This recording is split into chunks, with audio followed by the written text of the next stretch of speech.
송성구의 뉴스 브리핑. 도널드 트럼프 대통령과 영부인 멜라니아 여사는 오늘 오전 8시를 조금 넘겨 백악관에서 마린원을 타고 앤드류스 합동 공군기지로 옮겨 환송 행사를 가졌습니다. 작별 인사 도중 감정이 북받쳐 한동안 말을 멈추기도 했던 트럼프 대통령은 항상 여러분을 위해 싸우겠다며 우리는 어떤 형태로든 돌아올 것이라고 말했습니다. 막 메도우스 비서실장과 마지막 인사를 나눈 트럼프 대통령 내외는 에어포스원에 탑승해 플로리다주 팜비치에 있는 마라라고로 떠났습니다. 박스뉴스는 트럼프 대통령이 집무실 책상에 바이든에게 전하는 편지를 남겼다면서 150년의 취임식 참석 전통을 깼지만 32년의 전통은 지켰다고 보도했습니다. 트럼프 대통령은 대통령 임기 마지막 시간에 73명을 사면했고 추가로 70명을 감형했습니다. 가장 언론의 주목을 받은 인물은 브라이트바트를 설립한 스티브 배넌입니다. 작년 8월 보석으로 석방된 배넌은 국경장벽 프로젝트를 위한 모금과 관련된 사기 혐의에 대해 무죄를 주장했고 오는 5월 재판을 받을 예정이었습니다. 민주당원인 전 디트로이트 시장 킬패트릭도 28년간의 징역형에서 사면됐습니다. 7년 동안 복역한 그는 폴라 화이트 목사 등의 지원을 받은 것으로 알려졌습니다. 하지만 기대를 모았던 위키리크스 설립 줄리안 아산지는 사면 명단에 빠져 있습니다. 팍스뉴스의 터커 칼슨은 어젯밤 방송에서 미치 매코넬 상원 원내 총무가 아산지를 사면하면 트럼프 대통령이 탄핵 심판에서 유죄 판결을 받을 가능성이 훨씬 높아질 것이라고 협박했다고 전했습니다. 복음주의 지도자 프랭클린 그레이엄이 선거가 조작되거나 도난당했다는 트럼프 대통령의 입장에 동조한 것을 두고 그를 사마리탄스 펄스 회장직과 빌리 그레이엄 복음주의 협회 회장직에서 해고해야 한다는 청원서에 1만 6천여 명의 기독교인이 서명했다고 뉴스위크가 보도했습니다. 그레이엄은 지난 12월 트위터를 통해 조 바이든의 당선인 중에 반대한다고 밝힌 공화당 의원들에게 지지를 보낸 바 있습니다. 청원서에는 지난 6일 의회 난입 사건의 폭도들을 부추기는데 그레이엄 목사의 지지도 한몫했다고 주장하고 있습니다. 뉴스위크는 이 청원서가 양 단체의 이사진에게 보내질 것이라고 전했습니다. 청원서는 법적인 효력은 없습니다. 이번 청원서 작성을 주도한 좌익단체 Faithful America는 작년 8월에도 공화당 전당대회에서 그레이엄 목사가 기도하자 사마리탄스 펄스에서 사직해야 한다고 주장한 바 있습니다. 트럼프 대통령의 비밀 해제 조치에 따라 러시아 공모 사건 관련 문서가 처음으로 대중에 공개됐습니다. 여기에는 영국 정보부 소속 요원 크리스토퍼 스틸이 FBI와 인터뷰한 내용이 담겨 있습니다. 기밀 해제된 문서에 따르면 크리스토퍼 스틸은 2016년 대선이 절정에 달했을 때 러시아 공모 이야기를 유출했으며 트럼프가 당선되면 영국과 미국의 관계가 좋지 않을 것이라고 믿었다고 인정했습니다. 스틸은 이 서류가 힐러리 클린턴을 돕기 위해 만들어졌다는 것을 알고 있었습니다. 스틸은 제임스 코미 당시 FBI 국장이 2016년 가을 클린턴 이메일 재수사를 결정한 것은 자신의 회사 오비스 인텔리전스가 모아서 FBI에 건넨 반 트럼프 담합 조사를 유출하게 된 티핑 포인트가 됐다고 말했습니다. 조 바이든 대통령 당선인은 오늘 공식 임기 첫날에 17개의 행정명령에 서명할 것이며 이는 오바마 시대의 여러 정책을 복원하고 트럼프 행정부의 심각한 피해들을 뒤집을 것이라고 팍스뉴스가 보도했습니다. 젠 사키 신임 백악관 공보장관은 바이든이 가능한 한 빨리 소멸을 걷어붙이고 출근하기를 원한다며 그중 일부는 전임자인 트럼프 대통령의 행동을 뒤집어 나라를 전진시키겠다는 바이든의 목표를 달성하는 것이 될 것이라고 말했습니다. 여기에는 국경장벽 건설 자금 지원의 즉각적인 종료와 트럼프가 내린 이민 관련 행정명령을 취소하는 내용 등이 포함될 것으로 알려졌습니다. 제이크 설리반 신임 백악관 국가안보보좌관은 바이든이 망명 시스템을 재건하는 데 전념하고 있다고 말했습니다. 의회 예산국은 바이든이 연방 최저임금을 현재 $7.25에서 $15로 올리겠다고 제안한 것이 370만 명의 일자리를 없애 실업률을 높일 수 있다고 밝혔다고 팍스뉴스가 보도했습니다. 예산국은 최저임금 인상은 근로자의 소득을 증가시키는 반면 더 높은 소득 중 일부는 더 높은 실업률로 상쇄될 것이고 더 높은 인건비가 사업주에게 흡수되고 소비자에게 전달됨에 따라 사업소득을 줄이고 가격을 올리게 될 것이라고 설명했습니다. 이러한 제안은 공화당 의원들의 반발을 불러일으켰다고 워싱턴 이그제미너가 보도했습니다. 의원들은 경기부양법안으로 어렵게 살려놓은 중소기업들이 최저임금 때문에 문을 닫거나 직원을 해고하는 사태가 벌어질 것이라고 지적했습니다.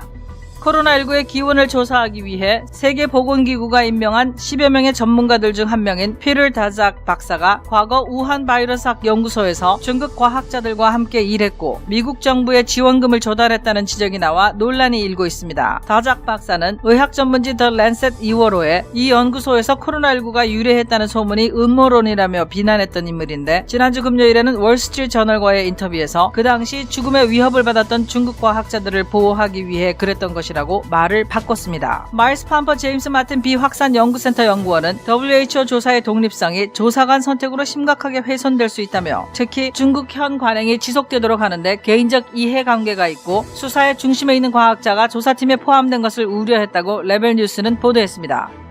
바이든 행정부의 초대 국무장관에 내정된 토니 블링컨 지명자는 어제 상원 인준 청문회에서 도널드 트럼프 행정부에 이어 바이든 정부에서도 중국에 대한 강공 기조가 이어질 것임을 시사했습니다. 블링컨 지명자는 트럼프 대통령이 중국에 대해 강경한 접근법을 취한 것은 옳았다면서 중국이 공개적으로 글로벌 헤게모니를 추구하고 있다고 말했습니다. 그러면서 초당적 대중정책 수립을 확신한다고도 했습니다. 블링컨은 중국을 적으로 보느냐는 질문에 조 바이든 당선인이 전반적으로 중국을 글로벌 경쟁자로 봤지만 정보 활동과 무역 분야에서는 중국은 확실히 적국이라고 답했습니다.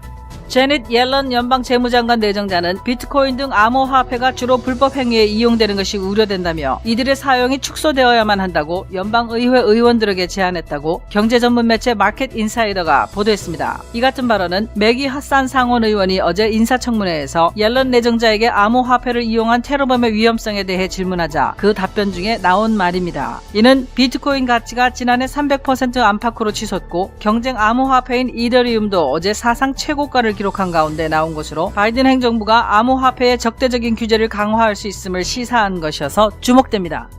플로리다주의 가장 중심부를 남북으로 관통하는 27번 하이웨이 명칭을 도널드 J. 트럼프 대통령 고속도로로 바꾸자는 법안이 발의됐다고 더 게이트웨이 푼딧이 보도했습니다. 이 법안을 발의한 앤토니 사바티니 주 하원 의원은 27번 고속도로는 실제 플로리다의 중심부를 가로지른다며 트럼프 대통령이 미국 중심부의 가치를 가장 잘 구현했기 때문에 이것은 플로리다인 최초의 대통령에게 적합한 도로명이라고 말했습니다.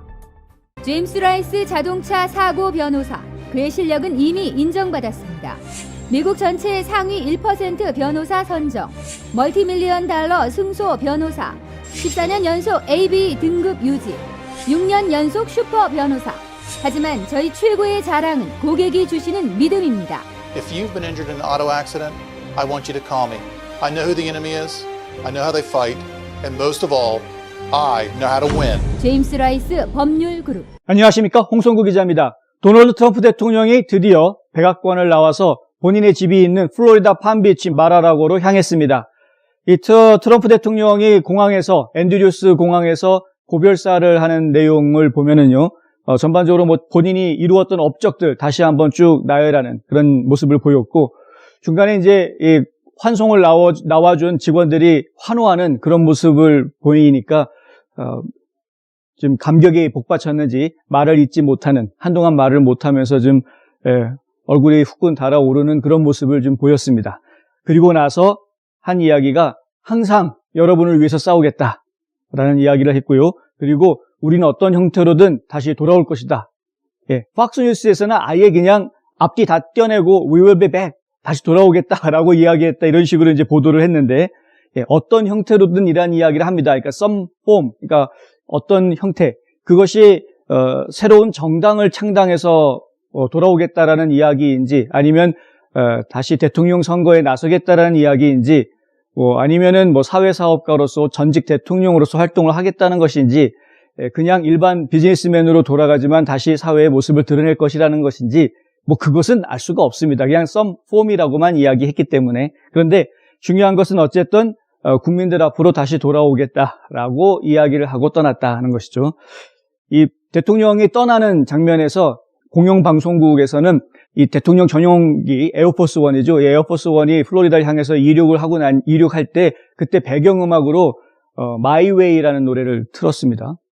이게 뭔 뜻인가? 오해를 사는 그런 순간이었는데, 근데 이 영상이 나오고 난 뒤에 사회자가 트럼프 대통령 캠프 측에서 이 음악을 선택을 했다라고 이제 해설을 좀 해주어서 그나마, 안 그랬으면 아마 그 항의하는 전화를 좀 받지 않았을까 싶습니다만은, 하여튼 그랬고요. 이 CPN에서 전화 인터뷰를 연결을 해서 전 세계에 있는 전 세계의 사람들이 이 대통령 이임식과 취임식 모습을 보는 이런 모습을 또 중계를 해주기로 했습니다. 그래서 각 나라별로 어떻게 느끼고 있는지 그런 모습들을 지금 중계를 해주었는데, 전화를 걸어온 사람들 중에 상당수가 트럼프 대통령을 지지하는 사람들인 것을 저희가 알 수 있었습니다. 그러니까 전 세계적인 지지를 얻었던 대통령이었구나라는 것을 저희가 느낄 수 있었는데, 참 특별한 일이죠.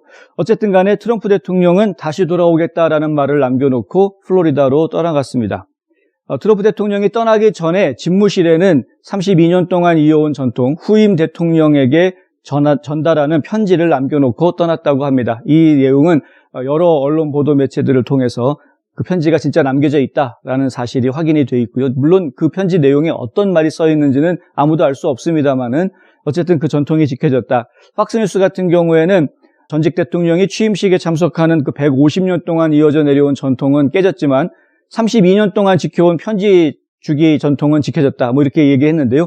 이 전통이 언제 생긴 거냐면 로널드 레이건 대통령 때 생겼다고 합니다. 레이건 대통령이 후임자인 이 WH 부시 대통령한테 편지를 전달한 것이 이제 시작이 됐다고 하고요. 부시 대통령도 4년 뒤에 빌 클린턴 대통령한테 또 편지를 남기고 이러면서 계속 그 편지를 남기는 후임자에게 편지를 남겨주는 것이 하나의 전통이 되었다고 하는데 이제 32년째 됐다고 합니다. 취임식에 참석은 하지 않았지만 바이든 차기 대통령에게 뭔가 남겨주고 싶었던 메시지가 있었던 것이 분명하죠. 그것이 무엇인지는 지금 아무도 모릅니다. 그리고 우리가 들은 트럼프 대통령의 마지막 말은 다시 돌아오겠다. 어떤 모습으로 돌아올지 좀 봐야 될 것 같고요. 상당히 많은 트럼프 지지자들이 사실 텔레그램을 비롯해서 여러 소셜미디어 네트워크 상에서 오늘 뭔가 벌어질 것이다 라는 기대를 계속 키워왔던 것이 사실입니다.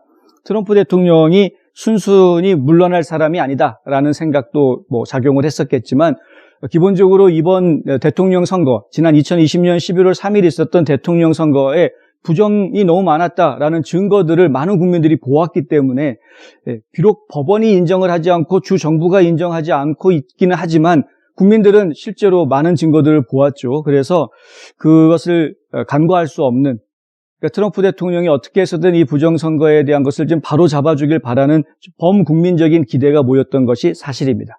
그렇기 때문에 여기에 아마 군부가 역할을 하지 않았겠느냐. 부정선거를 조장하는데 외국, 해외 세력이 개입된 정황도 분명히 드러나 있고 그리고 정보부에서도 분명히 외국이 개입했다, 선거에. 이란과 중국은 확실하게 개입했다라는 증거가 있다라는 이야기까지 다 나와 있는 상황에서도 정식으로 보고가 된 상황에서도 군부를 동원하는 계엄령 같은 것들을 선포하지 않고 순순히 물러나는 트럼프 대통령의 모습을 보면 이 트럼프 대통령이야말로 무혈주의자가 아닌가라는 생각을 해보게 됩니다. 트럼프 대통령이 이런 무혈주의를 가질 수 있었던 것은 아무래도 그가 기독교적인 정신에 입각해 있기 때문에 그런 것이 아니겠느냐라는 생각도 같이 해봅니다. 악과 싸워서 이겨야 하는, 선은 항상 악과 싸워서 이겨야 하는 운명을 가지고 있는데 그런데 선이 악과 싸워서 이길 때에 악한 방법으로 하지 않는다는 것이죠. 그것은 복수의 순환을 만들기 때문에 그렇습니다. 선으로 악을 이기는 것이 진정한 승리인 것이다. 결국에 트럼프 대통령이 선택한 방법은 좀 시간이 오래 걸리더라도 긴 시간 동안이라도 범국민적인 국민들 대다수가 깨어나서 참여하는 범국민적인 캠페인을 진행을 시켜야 되겠다라는 쪽으로 생각을 굳힌 것이 아니냐 이렇게 지금 저희가 판단이 되고요. 그리고 많은 오해들이 있었죠. 트럼프 대통령에 대해서. 이 사람 뭐 정신 나간 사람이라는 둥 혹은 뭐 괴짜라는 둥 도대체가 앞을 예측할 수가 없는 그런 인물이다라는 여러 가지 얘기들이 있었는데 사실 지금에 와서 보면 그런 이야기들이 전부 다 MSM 그러니까 메인스트림 미디어에서 만들어낸 허상이었다라는 것들을 저희가 지금 알게 됐습니다. 너무나 뒤늦게 그 사실들을 국민들이 알게 됐다라는 것이 안타깝기는 합니다. 그러니까 트럼프 대통령은 사실 지금 메인스트림 미디어에서 만들어내고 있는 그런 모습의 인물이 아니었다. 오히려 독실한 기독교인이었고 자기 신앙관을 지키려 했던 인물이고 뭐 언제부터 그렇게 독실한 기독교인이 됐는지는 모르겠습니다만은 하여간 지난 대통령 임기를 지냈던 4년 내내 그런 모습을 보여주었다는 것이죠. 그리고 트럼프 대통령이 일궈놓은 업적 중에서 가장 중요하게 저희가 생각해야 되는 부분이 바로 중국을 적국으로 분명하게 명시했다라는 것입니다.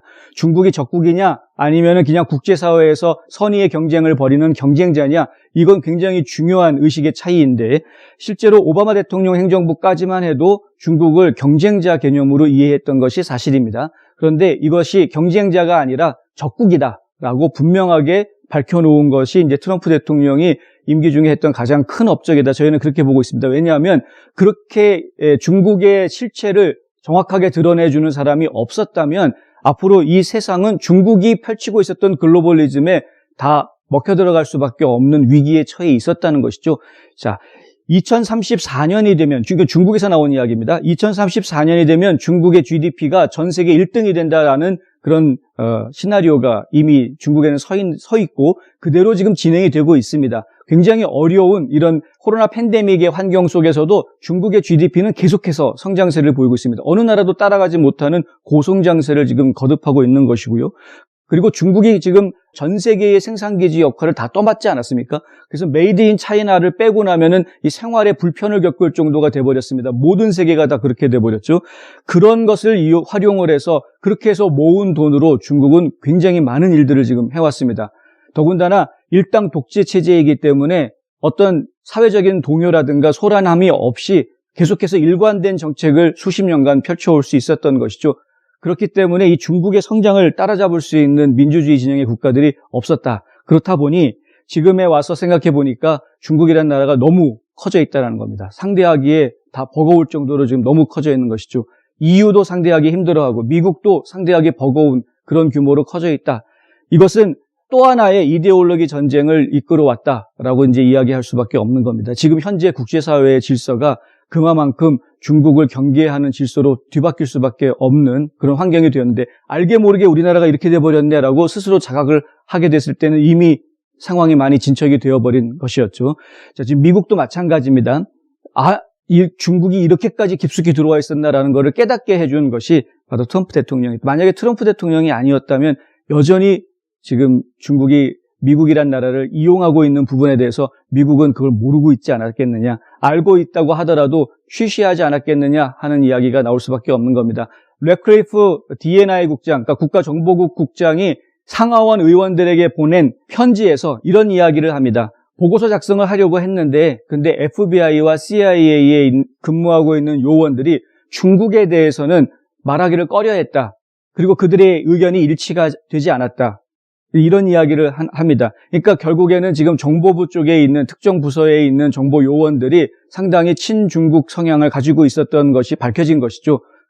그러니까 실제 위협의 존재이고 위험하다라는 것 정도가 그냥 단순하게 군사적인 위험, 경제적인 무역 경쟁의 위험 이런 정도의 수준이 아니라 이미 미국 안으로 깊숙이 들어와 있는 정부 각처에 깊숙이 들어와 있고 그리고 정부의 영향력을 행사하고 있는 주요 인사들한테도 이미 깊숙이 그 마수가 다 뻗쳐져 있는 이런 상황이라는 것을 확인한 것입니다.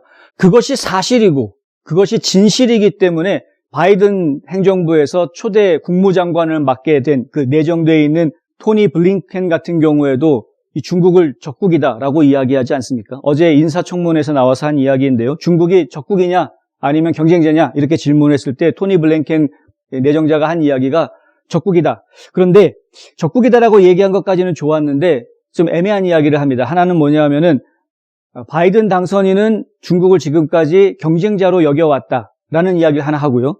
그리고 또 하나는 뭐냐면 정보활동과 무역 분야에서는 적국이다. 이렇게 이야기를 합니다. 그렇다면 다른 분야에서는 적국이 아니라고 생각하는 것인지 여전히 이 민주당에서는 중국을 완전한 적국으로 지금 이해하지 않는 일정 부분은 협력 대상으로 생각하는 일정 부분은 선의의 경쟁자로 생각하는 이런 형태인 것이죠. 그래서 물론 지금 좌파 언론들에서조차도 계속해서 중국에 대한 강경 입장을 미국이 계속 이어갈 것이다라고 보도를 하고 있지만 솔직히 이 보도를 우리가 얼마만큼 신뢰할 수 있느냐 하는 부분도 좀 점검해 봐야 되겠다. 왜냐하면 일단 바이든 후보 자체가 바이든 당선인 자체가 중국을 경쟁자로 생각하고 있다는 적국으로 생각하고 있지 않다라는 것 그리고 이 미치 매코넬 상원의원처럼 중국과 연관되어져 있는 고위층 정치인들이 너무나 많이 있다라는 사실 일부 주지사들 같은 경우에는 이미 중국 공산당원으로 이름이 올라가 있는 주지사들이 있다라는 폭로도 나오지 않았습니까? 그러니까 결국에는 중국과 연결되어져 있는 고위직 선출직 의원들이 너무나 많이 있다 하는 부분들 저희가 좀 생각을 해야 되는 것이고요. 그리고 중국에 대해서 지금 블링켄 국무장관이 한 이야기도 정보활동과 무역 분야는이라고 제안을 하고 이야기하는 것을 보면 진정한 적국으로 생각하는 그런 모습은 아니다. 진실성이 좀 결여돼 보인다라는 부분입니다. 이런 부분들은 저희가 좀 신중하게 생각을 해야 되는 것이죠. 겉으로는 중국에 대항하겠다라고 이야기하는 거는 지금 트럼프 대통령을 지지하면서 중국을 적국으로 생각하는 국민들이 많이 있다라는 것을 의식해서 하는 이야기일 것이다라는 겁니다. 그러니까 지금 좌파 언론들이 미국이 중국을 적으로 생각한다라고 자꾸 이야기해주고 떠들어주는 것은 국민들을 지금 속이려고 하는 일종의 페인트 작전이 아니냐, 그렇게 분석할 수도 있다라는 것이죠. 정신 바짝 차리고 지금 저희가 봐야 하는 것입니다. 진짜 이 바이든 행정부가 중국을 적국으로 대하는지 아니면은 정말 중국하고 뒷거래를 해가지고 짝짝꿍을 하려고 하는 것인지는 계속 저희가 아주 예의주시하고 지켜봐야 할 부분이다. 그것을 정보국에서는 알고 있었으면서도 계속해서 쉬쉬하고 덮어왔던 것이었고, 그것이 이번에 대통령 선거 문제가 커지면서 불거지면서 전 국민들이 그것을 알게 되는 이런 상황으로 연결된 것이죠. 물론 이렇게 다 알려졌음에도 불구하고 끝까지 보려고 하지 않고 들으려고 하지 않는 그런 국민들도 있는 것은 사실입니다. 그런데 어쨌든 이런 것에 대해서 각성하고 깨어난 국민들이 있다라는 것이 중요한 것이고요. 그 국민들이 이제는 앞으로 어떻게 행동을 해야 되겠는가 하는 것도 정말 큰 숙제이고 생각해야 될 과제로 남겨지게 됐습니다. 트럼프 대통령이 이야기했던 어떤 형태로든 다시 돌아올 것이다 라는 이야기는 결국 이렇게 깨어난 국민들이 그때에 가서는 다시 모이고 협력하고 무엇인가 이 나라를 바로잡아 나가는 노력에 동참해 주기를 바란다라는 메시지가 담겨 있는 것이다. 저희는 이제 그렇게 들었습니다. 아직도 융자를 알아보기 전에 성급하게 집부터 보시나요? 아직도 재융자 이자율에 만족 못하고 계신가요? foyohomeloan.com을 만나면 다 해결됩니다. 착하고 정직한 이자율, 방문하지 않고 모든 일을 깔끔하게, 복잡하고 어려운 서류 준비를 쉽게 주택융자, 재융자가 필요한 분이라면 지금 당장 foyohomeloan.com을 방문하세요. 트럼프 대통령이 어제 많은 사람들의 사면을 해주는 행정명령에 서명을 했습니다. 이 진보 언론들이 뭐 100명 정도 사면할 것 같다. 그런데 다 돈 받고 사면해주고 있다. 이거 무슨 뒷돈 챙기고 있는 장사하고 있다. 이런 식으로 이제 이야기를 하고 있었는데 실제로 사면해준 사람은 73명이었고요. 그리고 또 진보 언론에서는 사면 받는 대상에 트럼프 본인이 있을 것이다. 본인의 가족들도 포함될 것이다. 이런 얘기들이 있었으나 그러나 실제로는 트럼프 본인도 본인 가족들도 이 사면 대상에 없었습니다. 이런 것들을 보아서는 계속해서 다시 한번 말씀드리지만 그동안 MSM이 얼마나 많은 잘못된 보도들을 통해서 국민들을 현혹해 왔는지 알 수 있는 것이죠. 한 가지 지금 저희가 짚어봐야 될 부분 중에 하나가 있는데요. 이 사면에 관련해서 바로 위키릭스를 설립했던 줄리안 아산지 같은 경우에는 많은 분들이 사면의 대상이 되어야 된다, 사면을 해야 한다라는 청원이 계속 잇따랐습니다. 그런데 트럼프 대통령도 사실은 사면해 주려고 했던 대상 명단에 원래는 있었습니다. 후보자 명단에 있었는데 그런데 실제 사면하지는 않은 것이죠. 이렇게 줄리안 아산지를 사면하지 않은 것에 대해서 폭스뉴스의 터커 칼슨은 어제 이런 방송을 했습니다. 그것은 미치 매코넬 때문이었다. 미치 매코넬 상원 원내 총무가 트럼프 대통령한테 협박을 했다는 겁니다. 아산지를 사면하면 그러면 트럼프 대통령의 탄핵을 진행시키겠다. 이렇게 협박을 했다는 것이죠. 이것이 저희가 지금 꼭 알아야 될 이슈인 것 같아서 지금 설명을 드리고 싶습니다. 트럼프 대통령의 탄핵이라는 부분이 사실은 트럼프 대통령이 어떤 행동을 하지 못하게 만드는 굉장히 큰 족쇄가 되었었던 것이 사실입니다. 트럼프 대통령은 계엄령을 선포할 수 있는 힘이 있었지만 바로 지금 눈앞에 탄핵안이 있었기 때문에 그걸 함부로 할 수 없었던 것이죠. 왜냐하면 계엄을 선포한다고 하더라도 순간적으로 상원의원들이 따로 모여가지고 그 자리에서 그냥 탄핵 심판 결의를 해버리면 그러면 대통령으로서의 자격을 상실하게 되고 결국에는 계엄령을 따르는 군인들 사이에서도 내분이 일어날 수가 있고 그리고 대통령의 명령을 듣는 주와 대통령의 명령을 따르지 않는 주 간에 내전으로 이어질 수 있는 상황으로 연결되기 때문에 이런 결정을 할 수밖에 없었던 것입니다. 그러니까 결국에는 피를 보지 않으려면 계엄령을 선포해서는 안 되겠다. 이 계엄령을 선포하면 피를 보게 된다라는 이야기는 이런 일 때문에 이야기했던 것이죠. 원래 계엄령 선포가 제대로 이루어져서 일이 착착착 진행이 된다고 하면은 사실은 그러니까 체포라든가 이런 작업들이 착착 진행된다고 하면은 그럼 사실은 피를 볼 사태가 발생하지 않을 수 있습니다. 그런데 문제는 아까 말씀드린 대로 탄핵이 통과를 해버리면 계엄령을 선포했음에도 불구하고 별도로 탄핵을 해버리면 그러면 의회의 권한으로 대통령직을 박탈할 수 있는 것이 헌법에 있는 권한이기 때문에 그렇기 때문에 일이 좀 심각해지는 것이 되는 것이죠. 계엄령을 선포할 때는 원래 의회 예산권도 가지고 있고 다 하지만 의회가 모여가지고 탄핵을 진행을 해버릴 수 있다라는 겁니다. 하원이 이미 탄핵 소추를 결의를 한 상태에서 상원만 의사봉 두드리면 되는 그런 상황이었기 때문에 트럼프 대통령 입장에서는 이게 탄핵이라는 것이 상당히 부담스러운 부분이 됐던 겁니다. 그러니 이 아산지를 사면을 해주고 싶어도 이게 또 탄핵을 들고 나와서 협박을 하니까 본인이 고민이 많이 됐던 것이 사실이겠죠. 결국에는 정치적인 결단을 내린 것으로 보입니다. 왜냐하면 탄핵을 당하고 나면 이 계엄이라든가 이런 조치들도 할 수 없을 뿐더러 정치인으로서는 다시 복귀할 수 없는, 완전히 복귀할 수가 없게 되죠. 이제 출마도 할 수 없는 것이고, 이렇게 돼버리기 때문에 치명적인, 말 그대로 사형 선고가 돼버리는 것이죠. 그래서 결국은 후위를 도모할 수밖에 없는, 후위를 도모하려다 보니까 결국에는 지금 당장은 내려놓아야 하는 이런 입장이 될 수밖에 없었던 것입니다. 지금 많은 분들이 사실은 계엄을 선포한다거나 반란이 이제 완성이 됐으니 반란법으로 다스려야 한다거나 이런 여러 가지 의견들을 내주시는 분들이 많았지만 실제로 그런 일들이 벌어지지 않은 데에는 그만한 이유가 있었다. 그런데 자, 이제 1월 20일 12시 정오죠. 1월 20일 12시를 지나면서는 여기로부터 자유로워집니다. 트럼프 대통령은 더 이상 탄핵 대상이 아니기 때문에 그렇죠. 대통령직을 놓았기 때문에 더 이상은 탄핵을 할 수 없는 겁니다. 일반 시민을 탄핵한다라는 건 말이 안 되는 거니까. 그래서 결국에는 이 대통령 신분을 놓는 1월 20일이 되면서부터 트럼프 대통령은 오히려 다시 일어나고 다시 재기할 수 있는 기회를 가지게 되는 것이죠. 자, 그렇게 되면 이것이야말로 일종의 부활이 될 수 있다. 트럼프 대통령의 정치 생명에 부활을 줄 수 있다. 그래서 트럼프 대통령이 이제 마지막 비행기를 타기 전에 다시 돌아올 것이다라고 이야기하고, 그리고 그 이야기한 것에 대해서 왠지 모르게 강한 믿음을 갖게 되는 국민들이 많아지는 이유도 이제 그런 것 때문이 아니겠나 생각됩니다. 한번 기다려보도록 하겠습니다. 중요한 거는 트럼프 대통령이 지금까지 보여줬던 모습은 헌법을 어떻게 해서든 지키고 법 안에서 모든 일을 해결하기 위한, 그러니까 본인이 무조건 강제로 직권으로 무엇을 하려고 했던 그런 독재자적인 모습이 아니라 법 안에서, 법의 틀 안에서 무엇이든지 하려고 했던, 법의 틀을 깨지 않으려고 했던 모습, 그리고 무혈주의자로서의 모습을 보여주었던 것들, 이런 것들을 저희가 기억하고 있어야 하겠다. 화장품 백화점 미시 화장품 인터넷 주문도 가능합니다. 고객의 꿈을 실현하는 은행, 메트로시티은행. 감기 환자를 위한 출입구 따로 있습니다. 김시현 내과. 트럼프 대통령을 지지하는 사람들에 대한 취소 현상, 이 취소 문화, 굉장히 지금 사회적으로 심각한 문제가 되어가고 있는데, 이제는 이제 하다 못해 프랭클린 그레이엄 목사를 취소한다라는 그런 이제 움직임까지 나오고 있습니다. 이 내용은 뉴스위크에서 보도를 했는데요. 프랭클린 그레이엄 목사, 그러면 여러분들 많이 알고 계신 빌리 그레이엄 목사의 아들입니다.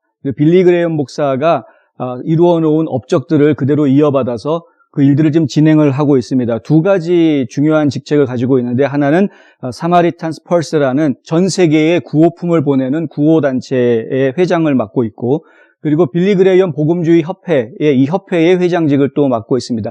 빌리 그레이엄 복음주의 협회의 본부는 지금 샬롯에 있는데요. 노스캐롤라이나주 샬롯에 있는데, 여기 본부 건물에 근무하는 직원만 한 300여 명 됩니다. 이 빌리 그레이엄 목사가 저희가 지금 간단하게 좀 설명을 드리자면, 이 미국 정치에 있어서는 굉장히 중요한 역할을 해준 인물 중에 하나입니다. 종교인으로서 역대 대통령들의 자문을 해주었던 그런 인물이고요. 가장 중요한 역할 중에 하나가 뭐였냐면, 그 당시에 공산세계에 대한 선교활동, 이걸 굉장히 중요하게 했습니다. 전 세계적으로 선교활동을 물론 벌였죠. 크루세이드라는 선교활동을, 집회활동을 벌였는데, 그런데 그 중에서도 크루세이드가 주력했던 부분 중에 하나가 바로 공산권 국가들이었습니다. 그렇게 해서 이 구소련이 무너지게 하는, 이 붕괴되게 하는데 나름대로 모종의 역할을 했다라는 것이죠. 종교적으로. 구소련은 기독교 전통이 남아 있습니다. 그리스 종교가 남아 있기 때문에 이 구소련에는 예수가 누구인지, 기독교가 어떤 것인지 알고 있는 사람들이 대부분이죠. 그렇다 보니까 기독교의 복음주의 사상을 전파함으로 인해서 이 자유주의 체제에 대해서 동경하게 하는 그런 마음들을 갖게 하는 그런 변화를 이끌어낼 수 있었다라는 것입니다. 이런 것은 굉장히 중요한 종교가 가지고 있는 또 하나의 역할 중에 하나인데, 그런데 그런 단체를 이끌고 있는 인물이다 보니까 영향력이 뭐 보통 있는 것이 아니죠. 프랭클린 그레이엄 목사 같은 경우에도 그래서 아버지 빌리 그레이엄 목사에 이어서 그러한 영향력, 이 정계의 그러한 영향력을 지금 행사하고 있습니다. 특히 트럼프 대통령 같은 경우에는 백인 복음주의자들의 절대적인 지지를 얻고 있다라는 이제 통계도 나와 있습니다. 2016년에 유권자 출구조사에 보면은 백인 복음주의자들의 80%는 트럼프 대통령한테 투표했다. 이런 이제 조사 결과가 나와 있고요. 2020년에도 출구 조사 결과를 보면 적게는 76%에서 많게는 81% 정도의 백인 복음주의자들이 이 트럼프 대통령에게 투표했다라는 결과가 있습니다. 그러니까 결국은 백인 기독교인들이 트럼프 대통령에 대해서 강한 지지를 표명하고 있는 그런 상황인데, 그런 지지 기반을 이끌고 있는 지도자 중에 한 명이죠. 근데 이 프랭클린 그레이엄을 공격하는 사람들, 소위 16,000명이라는 기독교인들이 이 프랭클린 그레이엄을 공격하는 탄원서에다가 서명을 했다는 거 아닙니까? 당신이 이 회장직에서 물러나라 라는 탄원서를 썼는데, 거기에다가 서명한 기독교인이 16,000명이다. 정말 그들을 그리스도인이라고 불러도 되는 건지 모르겠습니다만은, 하여간 이 일을 이끌고 조직한 데가 누구냐? Faithful America라는 단체입니다. 이 Faithful America라는 단체는 좌익단체입니다. 기독교에도 좌익단체가 있느냐라고 혹시 아리송해 하실 분이 계실지 모르겠는데요. 당연히 있습니다. 기독교에도 좌익단체가 있습니다. 예수는 좌파다라는 책도 있습니다. 이게 기독교주의를, 이 크리스찬이즘을 사회에 어떤 방식으로 적응하느냐도 이 보수적인 시각이 있고 진보적인 시각이 있고 그렇습니다. 그렇다 보니까 교회 내에서도 동성애자를 인정해야 된다라는 교회들도 있는 것이고, 동성애자 목회자도 지금 안수를 받고 있는 그런 것이고, 뭐 지금 그런 이 교회 안에서도 그런 여러 가지 갈래들이 있는 것이죠. 다 똑같이 뭐 교회 다니는 사람은 전부 다 보수고 이런 거는 아닙니다. 근데 어쨌든 간에 이 미국의 기독교인들 중에서도 이 진보 성향을 가지고 있는 사람들을 모아서 이끌어가고 있는 이런 단체입니다. 뭐 가입한 가입자 수만 해도 수천 명이 넘는다라고 알려져 있고요. 이 Faithful America에서 이런 공격을 한 것입니다.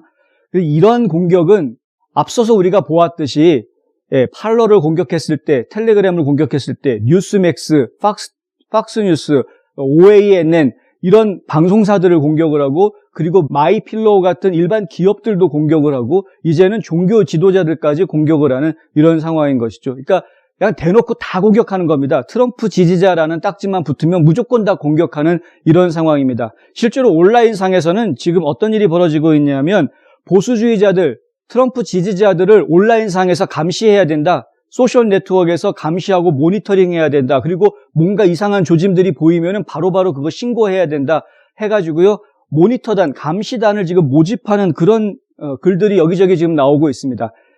분명히 많은 사람들이 여기에 지금 모이고 있을 거라고 생각이 됩니다. 이건 뭐 공산주의 체제에 살고 있는 것도 아니고 무서워서 살겠습니까? 공산당이나 이렇게 감시하는 거 아닙니까? 우리가 흔히 예전에 이런 얘기 많이 듣지 않았습니까? 북한 같은 경우에는 뭐 무슨 5호가 어떻고 3호가 어떻고 그래서 5가정에 하나씩은 뿌락지가 있다는 거 아닙니까? 지도원들이. 그래서 그 주변에 있는 사람들이 어떤 행동을 하고 있는지 일일이 다 보고하고 있다.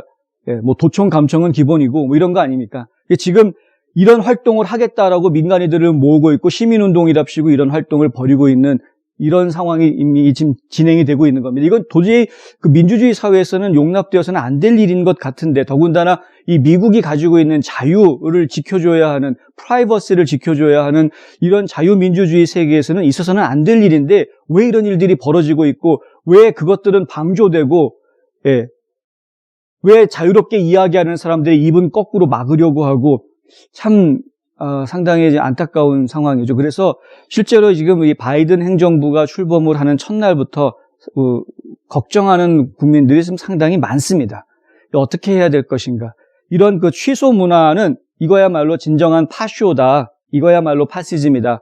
이 취소 문화를 주동하는 이 단체들, 이 사람들부터 좀 문제를 좀 삼아야 하는데, 이게 지금 사회 운동을 하는 사람들은 문제 삼기가 상당히 쉽지가 않죠. 그 사람들 뭐 공격을 해봤자 공격 당했다고 뭐 피할 사람들도 아니고 마땅히 공격할 방법도 없고, 참 갑갑하기 짝이 없습니다. 결국에는 사회 운동에 대해서 대항할 수 있는 방법은 또 다른 사회 운동을 벌이는 수밖에는 없는 것이어서 안타까운데, 이게 제가 왜 안타깝냐 하면 결론적으로는 이런 것이 이 미국이라는 나라의 국민들을 둘로 나눠놓는, 분열시키는 결과밖에는 가져오지 않는다는 겁니다. 취소 문화는 어떤 특정 소수들을 괴롭히는 것으로 끝나지 않습니다.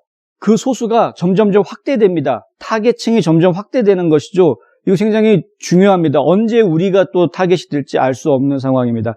그러니 그것을 가만히 넉넉히 기다리지 않을 사람들이 많습니다. 그래서 자기네들끼리 또 세를 규합하게 되고 거기에 반대하는 세를 키워내려고 할 것이고요. 이것은 결국은 국민들이 양극화되고 양극단화돼서 서로가 서로를 싸우는 그냥 말 그대로 총성 없는 내전이 벌어지고 있는 거나 마찬가지인 상황이 되는 것입니다. 국민 대통합을 부러지져야 하는 이런 상황에서 아무리 지도자들이 국민 대통합 부르짖으면 뭐합니까?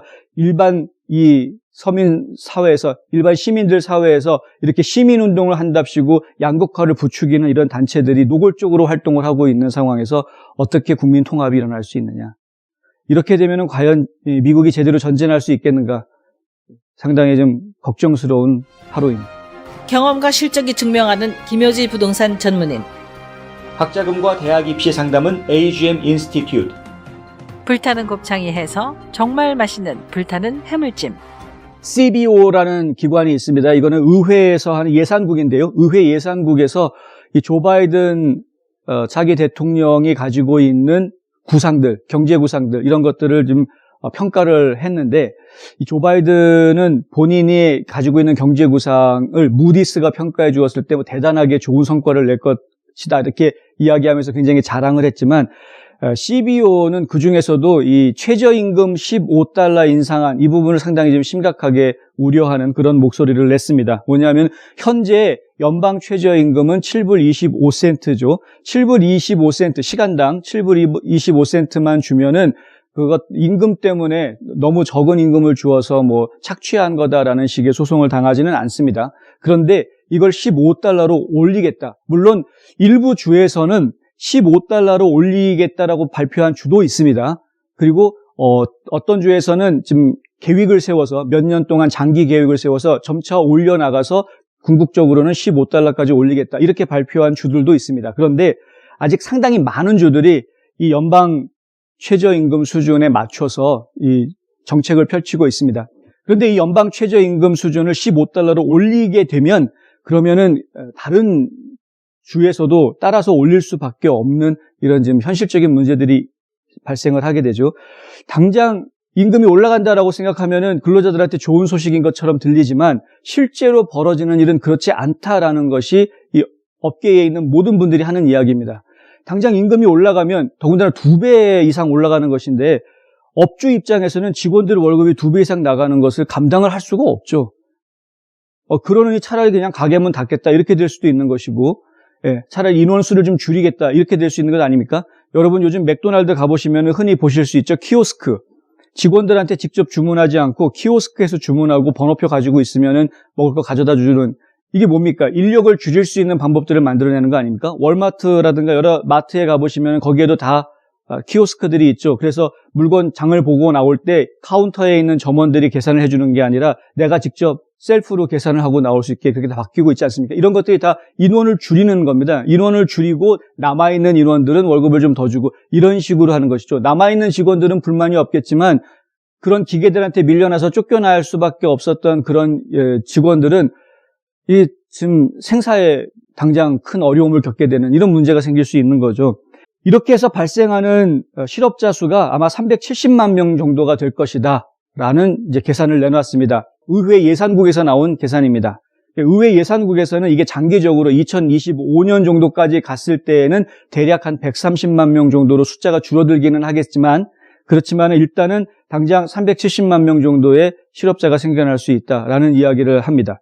이거 상당히 신경을 써야 되는 거죠. 그리고 임금이 올라가게 되면은 당연히 소득이 올라가니까 세금을 더 내야 되는 문제가 생길 수 있게 됩니다. 그럼 세율이 달라지게 되고요. 결국에 내 임금이 2배 올랐다고 해도 실제로 내가 가져가는 월급은 근로자 입장에서는 2배 올라가는 효과가 나오지는 않는다라는 것이고요.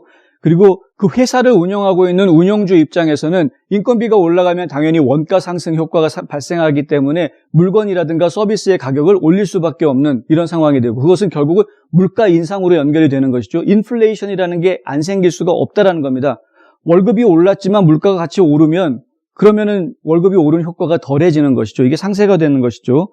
이런 부분들 좀 잘 생각해야 된다는 겁니다. 연방정부나 주정부 입장에서도 결국 주민들이 내주는 세금을 통해서 재원을 마련하고 활동을 해야 하는데 월급을 올려주니까 세금을 더 받으니까 이 재정이 연방정부 재정이 좀 좋아지지 않겠느냐라고 이야기할 수 있겠지만 실제로 벌어지는 일은 월급을 올리면서 실업자들이 많이 생기기 때문에 실제로는 그렇게 세금이 더 많이 거치는 게 아니다라는 겁니다. 이런 부분들을 연방 예산국에서 지금 바이든 행정부가 가져가려고 하는 이 최저임금 정책은 좀 위험할 수 있다. 당장 공화당 의원들이 들고 일어났습니다. 아니 코로나 바이러스 때문에 힘들어하는 중소기업들 코로나 바이러스 어떻게든 견뎌내라고 정부에서 양적 완화하고 돈을 풀어서 어떻게든 견뎌내라고 지금 뭐 비탄 감해줘가고 막 이러고 있는데, 그리고 PPP가 뭡니까? 직원들 월급 주라고 지원금 보내주고 이런 거 아닙니까?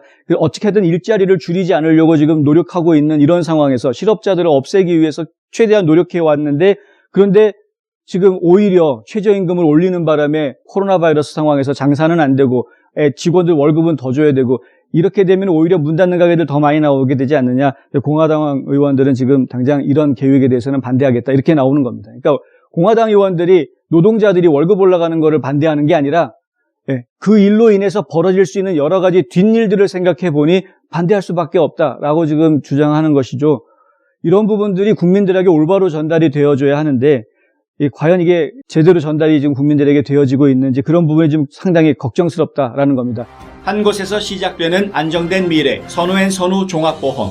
고객과 직원을 지켜주는 스니즈가드. 지금 주문하세요. 베너앤프린트. 어떤 분들은 저희 뉴스앤포스트에 누구 편이냐 확실하게 정체를 밝혀라, 어떤 분은 저희 보고 좌파라고 이야기하고 어떤 분들은 저희 보고 우파라고 이야기하고 여러 가지 의견들을 주십니다만은, 저희는 좌파다 우파다 이런 것들을 떠나서 저희만의 옳은 길을 찾아가려고 애쓰는 그런 사람들이라고 이해해 주시면 좋겠습니다. 꼭 누구 편을 들어야 한다라고 이야기하는 것은 오히려 잘못된 길로 우리를 이끌어가게 할 수가 있다. 언론의 역할은 어느 쪽으로 가라라고 이야기하기보다는 지금 상황이 이러하다, 여러분들이 옳은 판단을 할 수 있도록 소스들을 제공해 주는데 오히려 더 언론이 가지고 있는 가치가 있는 것이 아니냐. 그렇기 때문에 MSM이 잘못된 언론이라고 저희가 감히 이야기할 수 있는 이유가 있는 것이죠.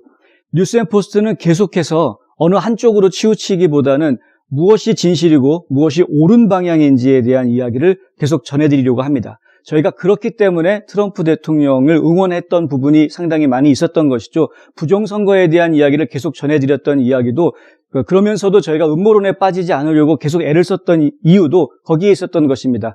무작정 트럼프 대통령의 편을 들었더라면 음모론에 빠지고 싶었겠죠. 그런데 그런 것이 아니기 때문에 저희가 음모론으로 치우치지 않으려고 애를 썼던 것이고, 중요한 것은 무엇이 옳으냐인데, 부정선거라는 것이 이 땅에서 있어서는 안 되겠다라는 것이 분명하게 옳은 것이어서 그 얘기를 계속 전해드렸던 것입니다. 그리고 지금 트럼프 대통령이 퇴임하면서 했던 이야기를 다시 한번 생각해 보면, 언젠가는 이 부정선거를 바로잡는 선거법 개혁을 위한 노력에 트럼프 대통령이 다시 앞장설 날이 올 것이다 라고 생각이 되고, 많은 국민들이 이런 선거 개혁에 대해서 동참해주고 관심을 가져주셨으면 좋겠다라고 말씀드리는 것입니다. 이것은 저희가 좌파다 우파다의 이야기를 하려고 하는 것이 아니라는 점 다시 한번 말씀드리고요. 또 반대로 저희는 이제 바이든 행정부가 계속 옳은 선택을 하고 옳은 길로 갈 수 있도록 계속해서 지켜보고 목소리를 낼 것입니다.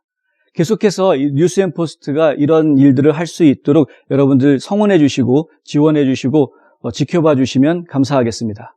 홍성구의 뉴스 브리핑은 오늘 여기까지 하겠습니다. 저는 내일 또 다시 찾아뵙겠습니다. 시청해 주셔서 감사합니다.